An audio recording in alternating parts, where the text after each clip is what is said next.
নমস্কার বন্ধুরা, কেমন আছো সবাই? আশা করছি সবাই খুব ভালো আছো। আবারও চলে এসেছি একটা নতুন ভিডিও নিয়ে। বন্ধুরা, আমাদের এখানে পয়লা বৈশাখ উপলক্ষে বাজি পোড়ানো মেলা হয়। মেলাটি 2 দিন আগে হয়ে গেছিলো। আমার শরীর খুব খারাপ ছিল, তাই আমি ভিডিওটি আপডেট দিতে পারিনি। 2 দিন পরে আপডেট দিয়েছি, দেখতে থাকো, ভালো লাগবে। মেলাতে এসেই এই পুকুরটাতে দেখো কত রকমের জলের ফোয়ারা লাইটিং করে রেখেছে। খুব সুন্দর সুন্দর জলের ফোয়ারা করে রেখেছে এখানে। দেখো, আমার তো দেখেই ভীষণ ভালো লাগছে। লাইটিংগুলো এত সুন্দর করেছে, মানে এখানে ভীষণ সুন্দর করেছে। আর ওই সাইডটাতে দেখো একটা জাহাজও বানিয়েছে। জাহাজটা আসছে এইদিকে, আমি তোমাদেরকে জুম করে দেখাচ্ছি। দেখো জাহাজটি কত সুন্দর লাইটিং করেছে, ভীষণ সুন্দর লাগছিল। আর এদিকটাতে দেখো এই যে জাহাজটি আসছে, জাহাজের উপরে নানান রকম লাইটিং করা। আর এটাতে দেখো উপরে আগুন জ্বলছে, নিচেই জল পড়ছে। এই ফোয়ারাটি সব থেকে ভালো লাগছে দেখতে। আর এদিকে দেখো আরও অনেকগুলো ফোয়ারা আছে জলের।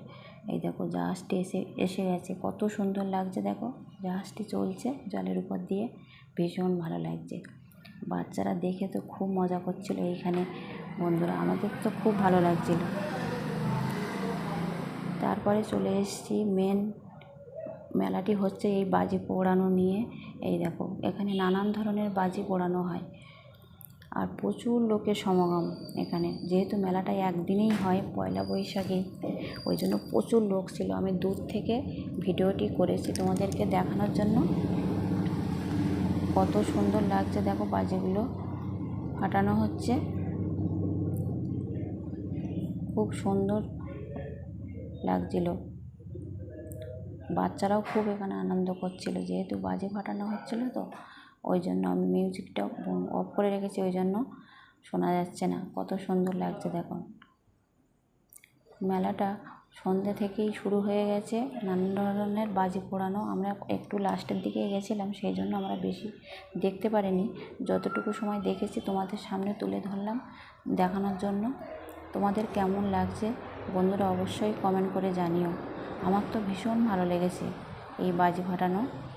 আমি এর আগে কোনো দিনই আসিনি, এবছর প্রথমে এসেছি। আমার খুব ভালো লাগলো মেলাটি। বন্ধুরা, যাই হোক, তোমাদের কেমন লাগলো অবশ্যই কমেন্ট করে জানিও। আমার ভিডিওটা যদি তোমাদের ভালো লেগে থাকে তাহলে লাইক, কমেন্ট, শেয়ার করে আমার পাশে থেকো। দেখা হচ্ছে অন্য কোনো ভিডিওতে। সবাই ভালো থেকো, ধন্যবাদ সবাইকে।